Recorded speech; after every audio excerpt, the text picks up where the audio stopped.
Well, good morning. This is Simon here from the director and writer of Invasion Planet Earth, and I'm just checking to see if I've got it on my Facebook stream, and I can't see it yet. Now it says live on my phone. I'm doing this a very complicated way.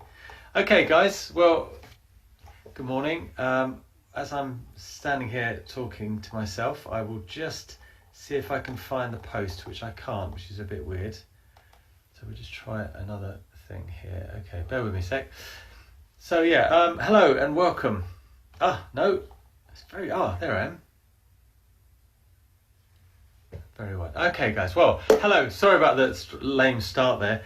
I'm Simon. I'm the writer and director of Invasion Planet Earth, and I'm just doing this live from my front room. My wife Angie's sitting over there, and the kids are running around upstairs.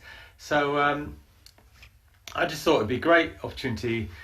For one, I haven't got a lot to do, so I thought it'd be quite nice to just talk about Invasion Planet Earth, how we made it, and see if there's anyone out there, any filmmakers perhaps, that want to ask any questions.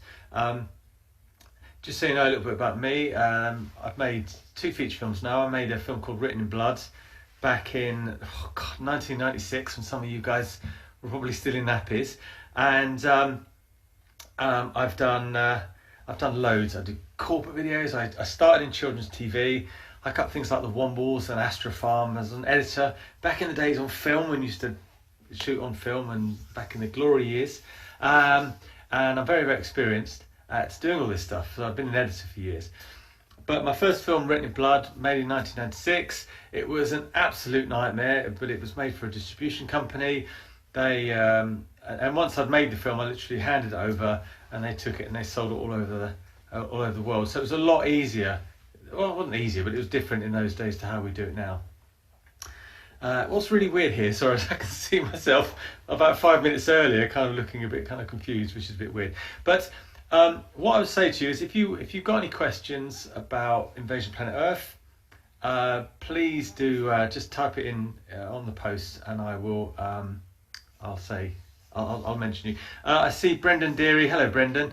You're online. Yes, I am. It's working. Okay. First of all, Invasion Planet Earth, now available on DVD. This is our movie. It took so long to do this.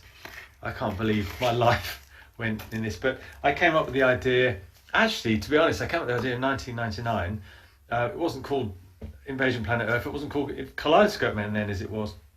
But it was just something I was really passionate about. I'd made my first film, Written in Blood. I wasn't particularly happy with it, so it was just such a nightmare to do. I thought, if I'm going to go for all that again, I'll make the movie that I want to make, which was Invasion Planet Earth. So I've got a load of questions, but I thought what I might do, I'll just tell you, I'll just keep waffling, okay, and see what you guys think. But when I came up with the idea of Invasion Planet Earth, or Kaleidoscope Man as it was, I decided not to go via the film industry. I'd been banging on the doors of the film industry for years, trying to get things funded, trying to be taken seriously, and I just found it really, really hard. So I thought, well, I'll do it like a business, create a business plan, take the business plan around, and try and get it done. But what I found at the time was it's very, very difficult to get kind of legitimate information from distributors. Hi, Julie. Hello, Harriet. Julie plays Harriet in the film. She's here. I just thought, so I did a business plan, sent it out to all these fund managers, anyone that I thought might be able to fund it, and didn't get a lot of response back. It was like, it was kind of like that thick, and it was a proper business plan document.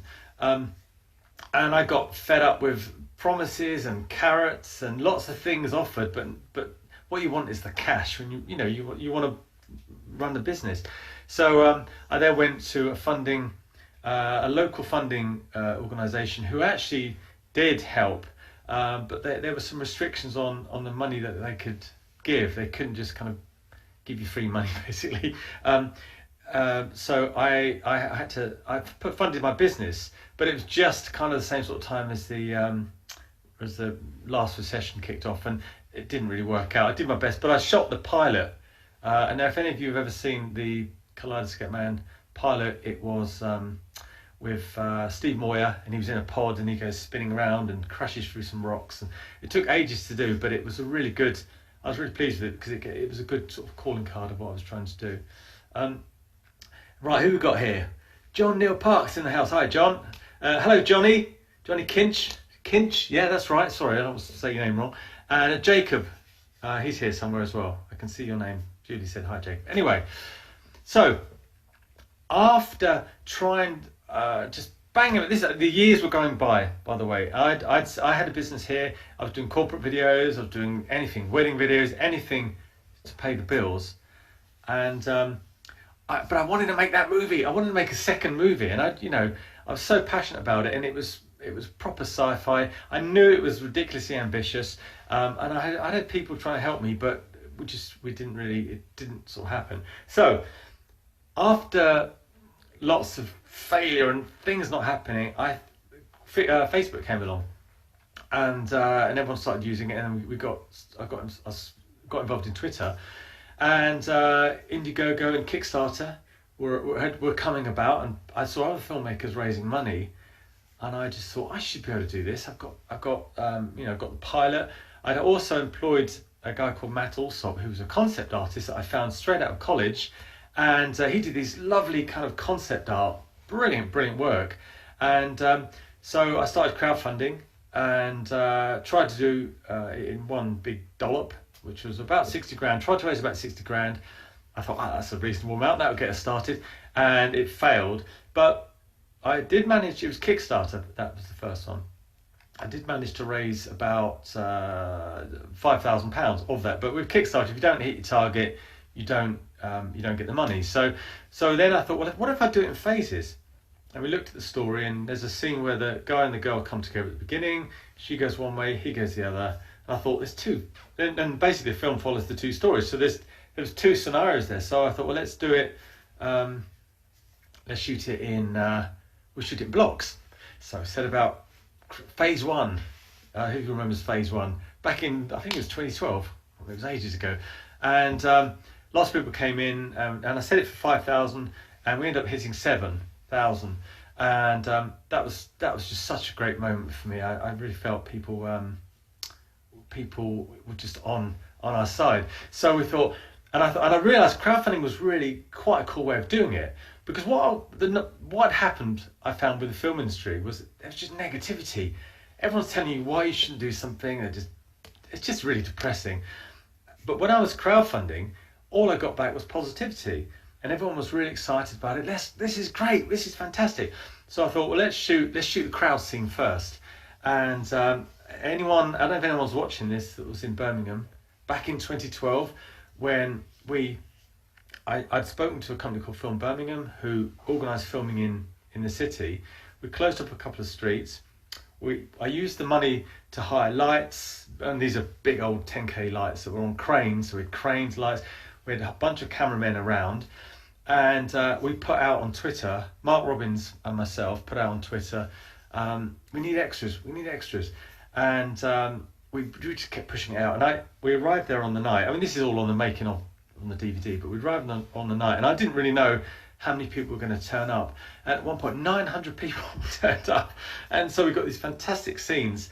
And if you've seen the movie, all the crowd scenes of people charging up and down the streets, that was all shot then.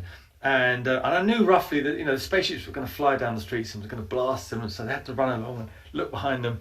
But the energy I got from the people and the enthusiasm, it just made it so. It was such a fantastic experience, and everybody had a ball there. I know John Neil Park was there, who's here, and it was just absolutely brilliant. And for me, that really raised the bar high. And of course, everybody that turned up then joined our Facebook group, and so we crowdfunded again. And I wasn't getting massive dollops of cash for crowdfunding, but we were getting between £5,000 and £7,000 per campaign, and over the next 2 years, we did 7 campaigns. I keep saying sorry, it was a we. It wasn't just me. It was a whole team of people that just got on board, and we just kind of went for it. So anyway, I'll hold that story there. Just saying hello, Nathan Wilkes. What a guy. He did a fantastic title for us years ago, which I used in the crowdfunding campaigns. David Dent. Hi, David. Love the film. covered it for my site and was lucky enough to attend the press launch in London. Brilliant. Oh yes, of course. David, you wrote me a fantastic review. Thank you very much. That's much appreciated, sir. Right, I'm just going to have a quick look on here. Is it all right so far? I hear nothing back. It's quite weird. I'm just standing here talking to myself. Okay, so we shot that first crowdfunding campaign. The next bit we did. Hello, Di. Nice to see you on Facebook. I'll be in contact soon, by the way. So we did that, and then what we did, the next thing we did was the space station. Now, I had a little bit of money left over from the crowd scene. It was about 600 quid, it wasn't much. And I thought, how difficult can it be to shoot a space station set? And in my absolute, this is, you learn lessons in life, okay? And one thing I learned is don't build sets, Simon, get professionals in to do that. But we built a little set of a space station. And it was, I mean, you know, people said the films like Doctor Who. This really was like the dodgy end of Doctor Who, from the sort of 70s. And it had everything from egg boxes to printer cartridges, and it wasn't great. However, the three actors I got in, Michael Bott, Kate Davis-Speak, and Julian Boot, who played the astronauts, came in and they nailed it. I mean, their performances were fantastic, and it was really that kind of I had a bit of a dilemma because I cut the scene together and the set was just not good, and it was embarrassing, and it was kind of like it was wobbling like that, which was just anyway. But performances saved it. So I this guy Lucas Remus, this lovely CGI animator from Poland, had seen what I was doing on Indiegogo, and he contacted me and said, look, I need some CGI experience, you know, can I help you with anything? And so I said, well, can you do anything with this? And I sent him the space station scenes, and then just the interiors, I'm not talking the exteriors yet. And then for the next year he went through every shot with the performances we did, and literally cut them out and rebuilt the set. So I mean, that's why it looks so much like the space station now. All right, there's a window on it, and people were saying there's a window. Well, that's artistic license, okay. But we were, you know, it looked great, and I was getting the shots back in, and that combined with the crowd shots we had fantastic.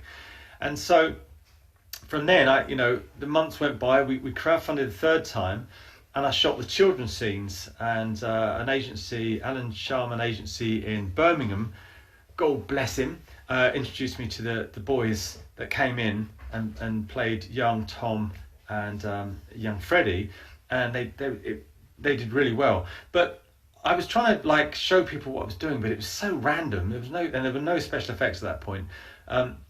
Saying that, a guy, Henry Strong, who is off in America now, did a bunch of shots, just some CGI shots with the crowd scenes, just like 2 or 3 shots, which I then used over and over and over again to try and to help raise the rest of the money. So we shot all that, and I was enjoying crowdfunding, but it's hard work. And what I found was, although people were coming on board, it was the same people. They were coming in, and it was getting a bit embarrassing because I was like, "Can I have some more money, please?" And I was trying to get bigger funding, but it just wasn't happening. Every door I knocked on, no, sorry, no, we don't fund films, no. And it was very frustrating. I feel like I'm waffling here. Is everybody all right? I'm just seeing Jonathan Newman. What's next for you, Simon? I'll save that to the end, Johnny. Hello, mate. Hope you're well. Julie, how did you get Tora involved? Okay, I'll come to that one in a minute. So anyway, then by chance, Facebook was working very well for me then. It was very different then to what it is now, I think. But I met Lucy Drive, and I thought, well, I'll focus now on the female story. I will shoot all of those. So Lucy came on board. We met. She was fantastic. I thought she's absolutely brilliant for the role of Mandy. So we then went about shooting her scenes, and we raised a bit more money, shot most of hers. And now, meanwhile, at this point, we're a good 2 years in, I think, from when I did the first crowdfunding campaign. And I was thinking, oh Christ, we haven't even shot our main man yet. This is going to take years. And then, strangely enough, Facebook's been really useful for me. I met a guy called Phil Taylor.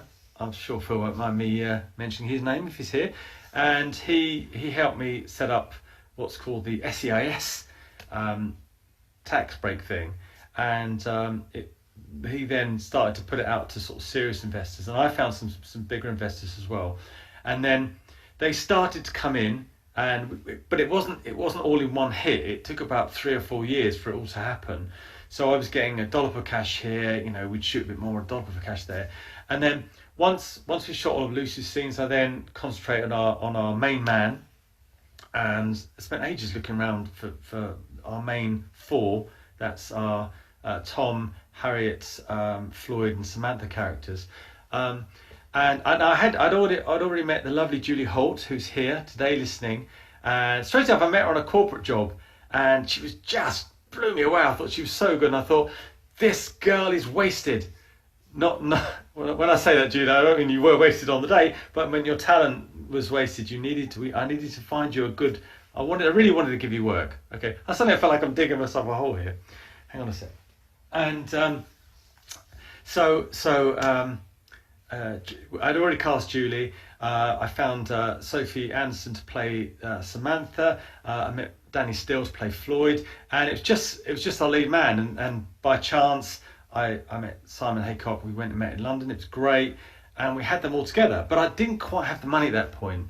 And then Phil came up trumps, and we got a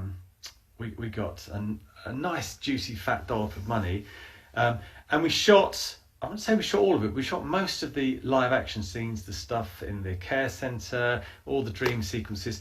But when we pretty well used up the money, I shot the first take of the scene. Shut up, yeah, I will do. Anyway, I shot the first scene with Simon Haycock and Lucy in the kitchen. But we had a few technical problems, and with the camera was playing out. It was on tape. This is how long ago it was on HD tape.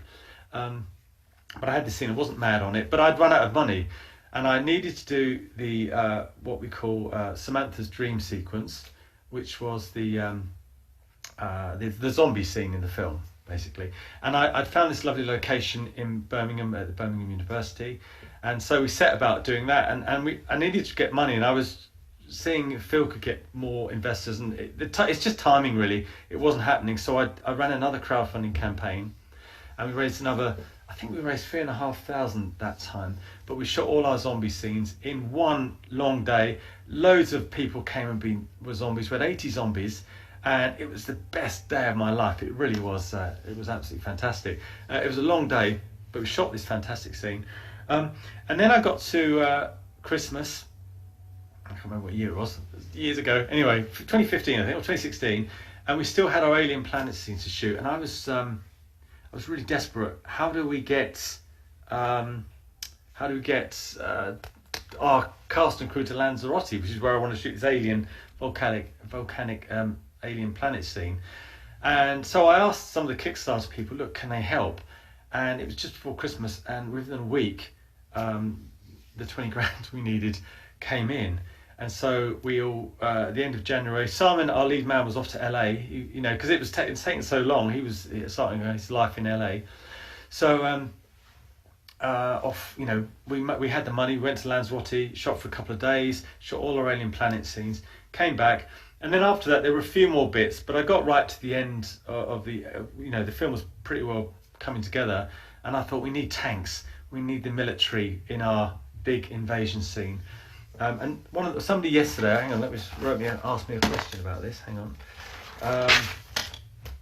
Where are we now? Hang on, bear with me a second. It was Esley Richardson. Yeah, he said, how did you get the tanks involved? Well, this is the answer to your question, Esley. I'd met a guy at a World War I event I was filming for, and he had loads of tanks, and I said, do you ever do films? And he said, yes, I've got loads of tanks. And so I spoke to Phil in Birmingham, could we do another shoot? And can we bring tanks and soldiers into the centre of the town? And they were like, oh, blimey, okay. But there was a lot of negotiation, but we did it. I had to be very, very scrupulous. I've got the word. Anyway, I had to be very precise on exactly how we did it and timings and health and safety. It was really quite a complicated shoot. And it took me about 6 months to set the thing up. Really, we got the date. It was a Sunday night. I can't even remember. I think it was like October or something. Because we had to get we wanted to shoot from like 6 o'clock really till about 11. We couldn't. You don't just drive a tank down the street. Well, you can do, but you're not supposed to. So we had to have load lifters, and they brought the tanks in and all the military things, and we had the guns on the back of the tank. And I've met a lovely chap called Jack Weston, who had all the soldiers, and what he did was he got all of his ex-army mates, to come and be in the shoot. Now the only thing is, you can't bring machine guns onto the streets of anywhere really. I'm sure you probably know that. And the tanks were one thing, that was kind of fairly straightforward, but the machine guns, the fake machine guns that the soldiers had, that was a real problem. And we had to organise a way where they were all collected at one person's house, put in a van, securely brought into town, and then they were, just before the shoot, they were given to the actors. And it was quite a big deal. And the council made us have armed police there. We had to have real armed police, which we paid for, with proper guns. They were really lovely, but it was and we were there for, I say, just those few hours. We had to shoot all the tanks rolling in. We had to shoot all the soldiers shooting up at the sky, and I intercut it with the crowd scenes that we shot about 4 years earlier. You can see why this thing took so long, and it was fantastic, but massive learning curve. Anyway, let me. I feel like I'm waffling here. So I've done investing in the shoot, and the next bit I'll bang on about is the special effects. Is everyone all right? You happy? Hey, 22 comments. Okay. Haha, shut up. Gary Mitchell, excuse me. How do you cut several pieces of shots, films / videos together and add special effects to the finished scene? Okay, what I did was I cut the scene together. When I knew there were special effects, I drew little storyboards and I'd cut them into the actual timeline. So, and sometimes I'd even put sound effects on it. So you'd have the people running up and shooting, drawing of a spaceship, lasers, and that was it really. And then when we did the special effects, we literally went through the film one shot at a time, and I'll tell you a bit in more detail about that, how we did it. But that was pretty well it. We had the green screen scenes. I kind of cobbled those together. Well, I'm saying that they were highly storyboarded, of course, but the big bit where Tom jumps on the front of the spaceship, flies into the the interior mothership, which is crashed in the ocean. That was quite a big deal. That took a long time to do and to get right. And I learnt loads about green screen. One, do it as little as possible. Grant Masters is here. Hello, Grant. Grant's the star of Written in Blood many years ago, and he's got a proper career now. He's doing great films. Hello, mate. Give me a shovel and I'm going to dig myself into a deep hole here. Anyway, right, so let's see what else we got here. Hang on, why is it not showing me more than that? I can't see your questions, folks. I can see a few. It says 23 questions. You're going to show me them? No, you're not. That's a bit weird. Why am I not seeing all your questions here? Oh, Giles. Hello, Giles.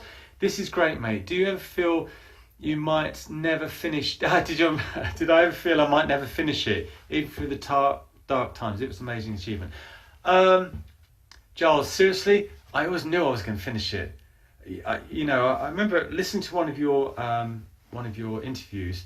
One of your filmmakers said, we have this kind of naiveness, this delusional belief, and I've had it, and I've had it for years. So I always knew it was going to be finished. I just knew it, and it was just a case of just getting on with it. So hit me with some more questions. I'll see if I can. What have we got here? If I click that, no. Bear with me, guys. Okay, all right. Well, for some reason, I'm sorry about this. Your questions aren't popping up. Unless I can see it on my phone. No, I can't. So, Army. Right. Okay, so let's talk a bit about the special effects. So I storyboarded them pretty well. Henry Strong, before he went to America, years ago, he built a 3D model of the harvester spaceship, and the harvesters are the ones that come down, zap the people, and whip them back up. He also done the pods. Now, years and years ago, before that, Matt Alsop, the concept artist, had kind of roughed out the spaceship. We'd done some great concept art, and so that gave me the idea of where it was going. Henry came in and built the first model, but Henry went off to New York and has got a fabulous career now. So I met a chap relatively local to me called Ian Whiston. Lovely young man, if you're watching, not young man at all. He's been a great, very, very good guy to me and very supportive. He took Henry's model and he kind of modified it, and he made it so it was more workable, so he could spin it around, fly it, have it flying overhead, in, out. I can do it here, all that kind of thing. And he'd give me lots of shots based on my storyboard. So I created a shot list, like I need a shot of it doing this and one of it doing that, and can you get it doing that? So he'd give me all the shots. Ian also then went away and did and created the mothership, the sort of three-pronged mothership, which we were really, really pleased with. He did a fantastic job on that. And again, he gave me lots of different angles on that as well. So that was really cool.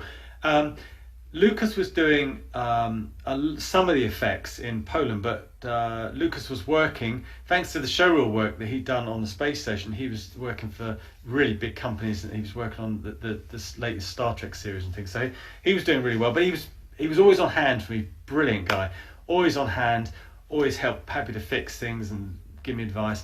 And I had to learn how to do compositing of effects, which was fun. Being an editor, I kind of got my head around it. It took a while, but I watched lots of YouTube videos. How did you get it to do this? How did you get it to do that? I also Hugh Bowen came in and did a lot of the kind of gunshots and did a lot of little bits, and another guy, Ed, came in and did a few little tiny bits. So I don't think I've forgotten anybody, but it was great. And I realised, the only way I was going to get this film done was just I was just going to have to sit there or stand. I've got a standing desk now, but just composite shot after shot after shot. And I just, it took me 2.5 years. So Ian was chugging away doing spaceship shots. I was getting them and dropping them into the scenes and just working through it really, and it just took a long time. I really had to get my head around After Effects, which is what I did most of the work in. Here we go. I can see some questions now. Jason Bloomfield, hello mate, how are you? What was your inspiration for the story? Jesus. It was that's a good question. What was the inspiration? I wanted to make a movie that moved and inspired me as much as the original Star Wars did. Now I know there's been a lot of haters of my film, which I'm sad to say, but I felt I wanted to make a story that moved and inspired basically. And someone said to me they watched Return of the Jedi the other day.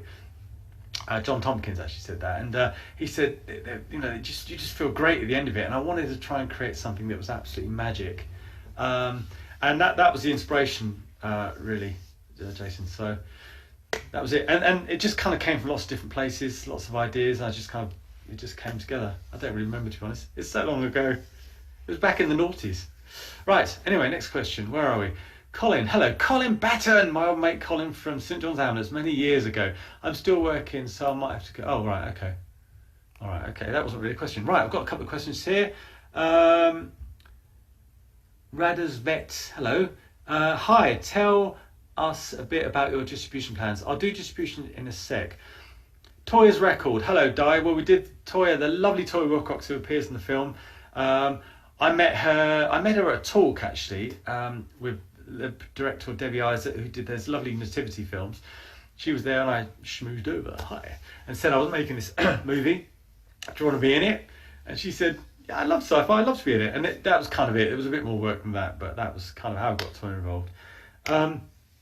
Okay, so, right, so we've got the effects done. So 2.5 years of working and reworking and nurturing and tweaking and doing all these different things. We eventually had every shot done on, so the movie was to length. It had all the shots in it. being an editor as well, I cut it. I'm not sure, next time I'm not sure I'm going to cut my own film. It's the best bit for me, but it was just one job too many. Having been the co-writer on it as well, I found it very difficult to get objectivity. Hello, Ian Powell. Given the spectacular look you achieved on a slender budget, have you had approaches from the industry to do more? Now, I'd like to say, Ian, that they've been banging down the door, but sadly not. I did have I did have a call from a big Hollywood company. Christ, I can never remember their name. They did Godzilla. They're really big. Oh, anyway, who did Godzilla? All right, that company that Gareth Edwards worked with. They saw a press release in Hollywood Deadline magazine and got in contact, and then I sent them the film and I heard nothing. So I don't know. I assume that that's not really going to go anywhere. Anyway, so don't go anywhere. I'm just going to grab a drink of water. Oh no, I've got coffee here in a Invasion Planet Earth mug. Hang on a sec, bear with me a sec. Mark, hello. Mark Robbins is watching. Hello, mate. I just bigged you up earlier. Mark was the co-producer on the film and worked his socks off to help raise the money, and I love the guy. Right. Anyway, so we had the movie done. At the time, it was called Kaleidoscope Man, as a lot of you will remember. But you know, I had a good chat with my mate Chris Jones. I don't know if Chris is watching. And we talked a lot about the name, and he'd been saying to me over the years, you know, is it gonna get you what you need? And we basically I've got two objectives on this. The first one was we have to make money to pay the investors back. I was adamant about that. How do you forge a career making films if you can't pay people back? So that was my first objective. And the other objective was to, you know, make a great film. Legendary Pictures, thank you, Andy. Yeah, Legendary Pictures called me up. Didn't go any further. Anyway, sorry.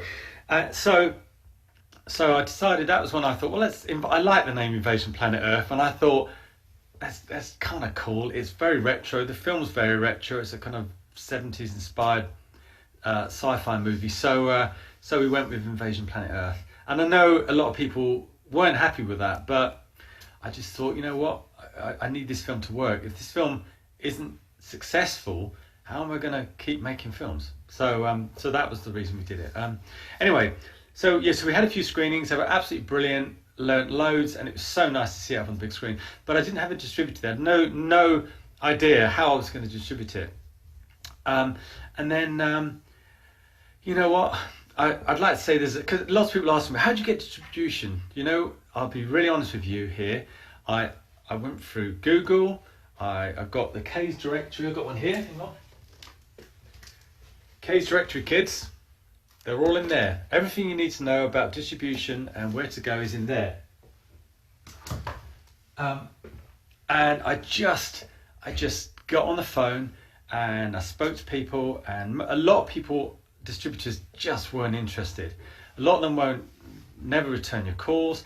A lot of sales agents I spoke to would say things and then not help. Some were really helpful. Some would point me in a certain direction, speak to so-and-so.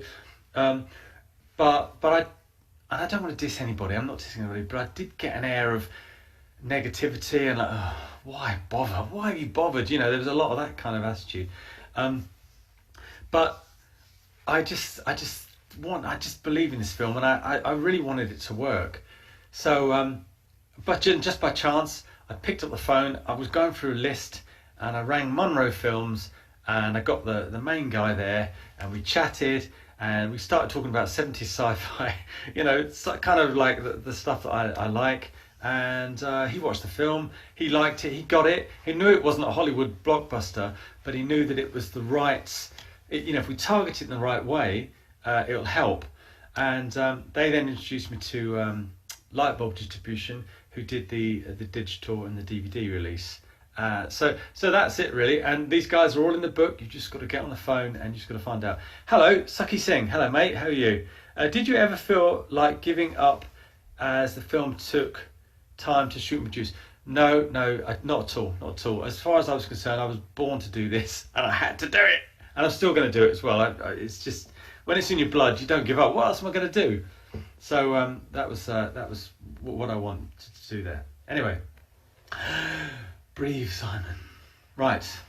Okay, so have I covered distribution enough for you? Yes. Okay. Well, look, just keep asking questions if you want to talk about distribution. When's the sequel coming out? Hello, mate, Andy. Wiley Woolly. I'm not doing a sequel. Sorry, kids. I'm not going to go there. Not unless someone rings me up and offers me huge sums of money. I'll consider it. But no, I can't go there. Can't go back. It's done now. And I think it would spoil it if you went beyond what happens at the end. I don't know what you guys think. I just think it's a nice little fairy tale, and you can't really go anywhere because it will never be as good as what's up here, I think. Ian Powell even, sorry. Having sat in the cinema for a week evening performance of a well-received cult film in the company of 4 other people, were you pleased with the theatrical response? I was. You know, it was a strange release we did on this, and the theatrical distributors were very aware that if we put this in cinema for 2 weeks, without the marketing budget, it was just going to be thrown out. So we decided to go for a 1-day release, and I know that sounds a bit odd, but it was all over the country for 1 day. I worked really hard. I worked really hard to promote it and do as much as we could, but it wasn't really going to happen. So, was I happy with the release? I think that I was really happy with the release. The only thing, the sad thing was, there were certain places that didn't. I just couldn't. We did our best to fill them, and we just got a few people in, but not that many. So it was a little bit. Sad. But there you go. But it did really well. I mean, saying that, it made money. It did really well. It got. I mean, crikey, Jonathan Ross tweeted about it, so it was fantastic. But what it did do was it got me in front of wonderful people like David Dent and all those guys. We got in The Guardian. We got in that other horrible paper that gave me a crappy review. But we got in lots of nice places. So I was really, really pleased with it. Really pleased with it. Ian Whiston, hello mate. Ian, the man that did the spaceships, is here online and available for work. Is that right? Anyway, right. Okay, so that's kind of it really. The film. Oh, let me talk a bit more about what happened in the world as well. So the DVD has done really well in the UK. Obviously, with the coronavirus thing that has happened, sales have dropped. I think that's not to me, it's everybody. But we've sold nearly 15,000 here in the UK, I believe, and that's doing really well. But Lightbulb introduced me to 4 Digital, who are a British company, but they're an American distributor. They've got it in all the Walmart stores in America. It's all on digital, and it's been out since the beginning of February. And I don't know what the figures are yet, but I've been told it's doing very well. It has some nice reviews from America, a lot nicer than the British one, strangely enough. So that's been really good. And Lightbulb and 4 Digital introduced me to High Octane Pictures, who are an American sales agent who have been selling it all over the world. And I'm still waiting on the report, but we've sold it to Japan, we sold it to South Korea, we sold it to Scandinavia. So it's doing really well. I can't complain. So I'm very, very happy about that. Where are we now? Have we got any more questions? Adam Mawson. Hi Simon, hope you keep well. Stay safe, mate. Well, these 4 walls are keeping me locked in, and the family. We're not going anywhere. And it's Julie. Sorry, Harry is over. But maybe she'll have a spin-off series. We're sure we can work something out. All right, where are we now? So that's where I am with the movie. Now, and I could finish it there, but I was just going to say, what about? TV sale further down the line. Yeah, hi Grant. Yeah, we're working on a TV sale. It's all gone a bit weird at the moment, obviously, with everything going on. But I know that Lightbulb are out there trying to get TV sale, so we're just kind of in that wait and see space there at the moment. But hopefully we will. They don't see any reason why we shouldn't. What's your next project? It's like he's saying. Now the question is, this was such a big film. Do we go bigger? What do I do next? But I thought I'm going to go bigger. I don't know. So my friend Simon Bovey's writing something. He's out there. Hopefully, I don't know if he's watching. No pressure, Simon, but get your finger out. I've also written another script, which is a big, ambitious sci-fi, which I'm contemplating doing. It all depends on how much money Invasion Planet Earth makes, if I'm really honest there. So, any more questions? So the next one thing I was going to say, I was going to give you some tips. Young filmmakers, any young filmmakers here? Susan go to hi. What collaborations would you like to do, and with who?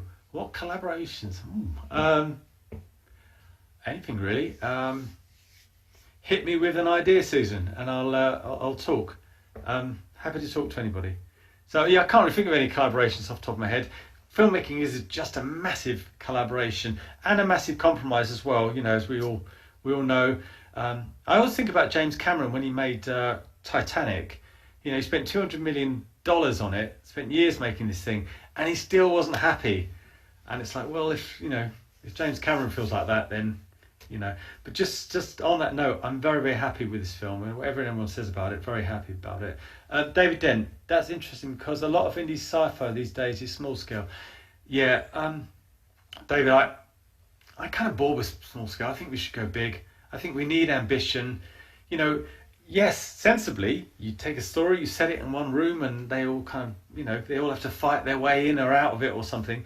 I didn't want to do that. I wanted to do big scale, ambitious. What I'd really like is for Hollywood to come knocking and to give me a few $1 million, which would be quite nice, but I'm not sure it's going to happen just yet. Who knows though? Who knows? Or maybe, hang on, coming in fast and quick. What was most challenging? What was the I had no problems on set at all. It was getting tanks in and out was a bit of a hassle. We had radios that decided to play up. So, but that was the only challenge. We had great actors. We had just a great team. And because it took so long to do, it was a bit like making lots of short films, to be honest. And we had an absolute brilliant time. People like Mark Robbins just helping me do things, and Karen Jensen Clark, who came in and managed it. We had Gordon Hickey, our DOP, who's, you know, old school, just calm. Everyone's friendly. Everyone's laughing. We're having fun. And it's just, you know, it's just a brilliant experience. Now Radazvet, I hope that's the way you spell your name. Young filmmaker here. Hello, mate. Just message me if you want to ask me anything. Although, as you can tell, I can talk for England, so I've probably covered it. How do you go bigger than what happened in Invasion Planet Earth? Don't worry, Mark, I won't let you down there, mate. I've got some big ideas. So right, this is for the young filmmakers out here. Now, one thing I've learned over the years is what I spent years doing, I should say, was I spent years sending scripts out, waiting for a response, waiting for someone to write me the check, waiting for this, waiting for that, and that when I got into that mindset of like, I need to get that from him to move forward, that seemed to be what blocked me. And so I decided that you've just got to not wait for permission. Obviously you don't break the law or do anything stupid like that, but when you wait around for permission to do something, the years pile up and suddenly you're in your 50s. And you know, and I decided when I decided to make this film, and because for ages I was trying to do it the right way, I was doing business plans, I was trying to get the film industry to support me, and it just wasn't happening. And so I something really important happens. And Chris Jones reminded me of this. I said to him, sod it. Wasn't quite how I worded it, but I said, sod it. I'm not going to wait on anybody else anymore. I'm going to make this film by hook or by crook. I'm going to make this movie. And, you know, and once I got into that mindset, that's the secret. You make the decision and you just have to believe in it and give it everything. And that's the secret. That's the secret to doing it. And you've got to stick with that and say, I don't care if it takes me 5 years, 10 years, 20 years, I'm going to do this. Hopefully it won't take you quite that long, right? And then what you have to do is create a strategy. So you've got to think, right, okay, for me, it was like, well, I'll crowdfund it. I'll crowdfund it, and we'll keep crowdfunding it and keep crowdfunding it, and hopefully we'll raise enough money. That was my first strategy. And once it starts to work, then you repeat the strategy. However, you have to also assess, is the strategy kind of working the way I want it to? And after 7 campaigns in 2 years, I knew that I couldn't carry on. Good old Gordon, yes, hello Grant, yes, he's still with us. I knew that I couldn't just carry on this way. It wasn't going to. The film really was going to take 20 years more than it was taken already. So that was when I was looking for other ways to get funding, and that was when I was very lucky to meet Phil Taylor, who introduced me to investors, and then that opened up a whole new kind of world for me. Not easy, by the way, not easy, and but anyway, so you create your strategy, and then you have to take the action. And that's the hard bit. That's the bit when you make the phone call, when you ask for the money, you do the crowdfunding campaign, you ring up your rich auntie. That's the scary bit. But you take action. If you don't take action, you can have all the ideas, make all the decisions in the world, but without the action, nothing's going to happen. But when you take the action, doors opened. It was like when I started crowdfunding, I started meeting all these lovely people that just gave me enthusiasm. And they were supportive, and that was fantastic. Okay, but you look at your strategy, and if it doesn't quite work, you adjust it, and then you keep taking action. You keep taking action until eventually it happens. That, my friends, is the secret to how I got Invasion Planet Earth from up here onto your screens and all over the world. It's just you make the decision, you create the strategy, you take the action, and you adjust the strategy, but you just keep taking action. Okay. I know that's Tony Robbins, but that kind of worked for me. The other thing I would like to say, and this sounds like I'm on something, but I read lots of books and listened to lots of seminars about kind of positive thinking, and really the more you can be thankful, it absolutely comes back. If you stop thinking, oh, I need this and I haven't got that and I want this, you think about what you have got. And I was thinking, well, I've shot these scenes, I've got these brilliant actors, I've got a script that I'm really pleased with, I've got all these great things, people are giving me money. Focus on the good stuff, focus on and be very thankful for it. And the more I did that, the more good things kept coming back to me. So that, I think that's the secret to it. I can't praise being thankful enough. But anyway, and everyone here that's watching, you've all kind of supported me over the years, all those tweets, everything you've done for me, I really do appreciate it, and thank you. It's been absolutely brilliant. I'll just read a few more questions, and then I think I'm done. I don't know. I'll just have a quick sip of my Invasion Planet Earth coffee. Ruby Adams. Would you say it's important to grow? Hang on. Put the glasses on. Would you say it's important to grow an audience for crowdfunding? How would you go about finding them? Ruby, this is what I learned. Crowdfunding is not about you think you put your crowdfunding. We put our crowdfunding campaign out there, and everyone's going to go, oh, you're so talented, I'm going to give you money. It doesn't really work like that. And growing your audience, it's not a case of conning your audience into thinking that they will give you money in the future. Don't worry, that's why I'll let you off that, Bello. It's about connecting. And the thing to remember is crowdfunding starts with your family and your friends, and it takes guts, I'm afraid, but you need to go to your mum, dad, look, I'm doing this, can you give me 100 quid? Can you give me this? Start there. Brothers, aunties, uncles, your friends, and what happens is, if you ask them nicely and you engage them and you say, look, you can come be an extra on set, like I really want to do this means so much to me, and you're passionate and you really believe what you want, people will support you. They absolutely will. And then from then, they will then show that your enthusiasm, they'll pass it on to their friends. But you have to stick with it. You've got to have integrity. So if you say you're going to do something, you've got to do it. And I'm going to confess up here. I promised loads of people that they'd get DVDs at the end of the film. And I just ran out of money. I just completely ran out of money. But I wrote to them and I was really honest to everybody. And a few people were a bit annoyed about it. But, we get it. I honoured everything else. You know, they all got T-shirts. They all got all the things that they wanted to get. So, and that I promised them. I just struggled with the DVD because there were like over 200 DVDs I was supposed to give out, and I didn't. So, if you're watching, I'm sorry about that, guys. And one day I'll send it out to you. Oh, Ian, your energy enthusiasm is brilliant. Thank you. Ian is the brilliant actor. Where are you? He's a fantastic actor, mate of mine. He played the vicar, Father Robert, in the film. And I dragged him. We shot the scene, I don't know what it was, 5 years ago, and then I dragged him back right at the end. Can you reshoot this little bit? So we inserted some shots in there of him. So thank you for that. So guys, I think I'm about done there. Oh, Simon, hang on. I know you're probably on the back of a long list of people who have to be paid back. When do you think you will personally see the most? I haven't got any money yet, but I've had the first reports in. Seriously, it's going to be a while. It's going to probably be a year. Well, I would have thought by the end of this year, I know this coronavirus has kind of messed everything up, but by the end of the year, I should have the first chunk in. I'll hopefully have paid everyone back by then. So maybe at the end of the year, but I don't know. It's not going to make the big bucks. People think you make a film and you become multi-millionaire. Well, you know, I'm not. It's the bread and butter stuff that's paying the bills, Andy. Right.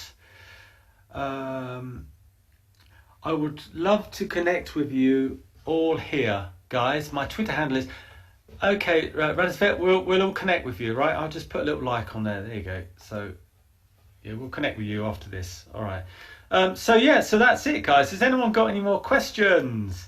Just hit me quickly. There's 63 people, so 63 questions so far, but I can't see them, which is a bit frustrating. I've got about 5 and they're rolling through, and I missed a few. So I'll try and answer them perhaps later on. But look, I think that's it. If I would love to connect with you. Oh right, I've just seen that one. Okay.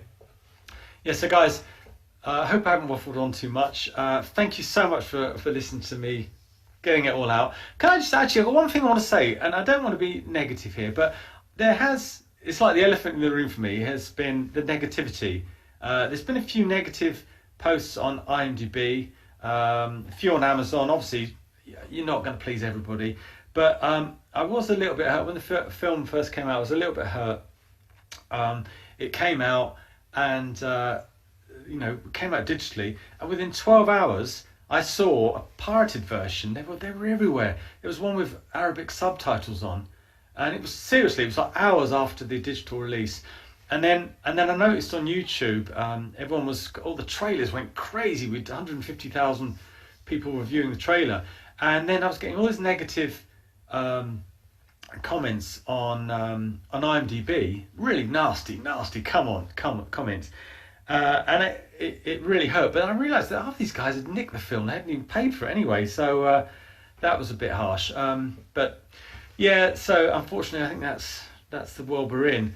And I'm not a big fan of IMDb, to be honest, and its rating system. I wish we could remove some of them. I'm not saying just keep more positive, but I wish there was just a way of knowing who's pirated the film and who's actually paid to see it. Because I think we need support. We need to support independent cinema. You know, I can't speak for Hollywood; they do their own thing, but we need to support independent cinema, and we need to try not to say stamp out piracy. That's never going to happen, I don't think. But it would be great if there was a way we could just do that. But thank you all for the love. If anyone wants to watch the film and give it a nice review on IMDb, I will thank you so much. A lot of pro trolls. Yeah, I agree, Grant. There's a lot of people trolling out there, but it just hurts, when you've worked hard on something. I know it's not Star Wars, and it's it's a low budget British indie movie. If someone gives me lots of money, then I'll make a big, more expensive film next time. Anyway. That's it. I'm going to end now. But thank you all so much, guys. Really appreciate you taking the time. Also, there are people that spend all their time posting bad comments. Don't take them to heart. Thank you, mate. Appreciate that, Gary. All right.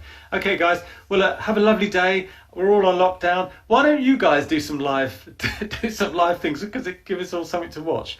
But Grant, I would love to hear you speaking, mate, about your acting career. Anyway, guys, all the best. Where are we now? Big difference between watching and making. You made it. Thanks, John. Yeah. Have a great time, guys. I'm definitely going to go now. Let's stick together. This is a great time for us to be creative, to write those scripts. We all know this. Get those ideas done. We can do it, but just keep going, all right? And by the time we're out of lockdown, then that's the time when we explode back on the scene with our creative endeavours, all right? So best of luck, guys. Hi, Graham. Nice to see you. Best of luck, guys, and let's keep going. Keep positive. I know there's a lot of bad news, but we've got each other. All right, take care then, guys. All the best. Bye.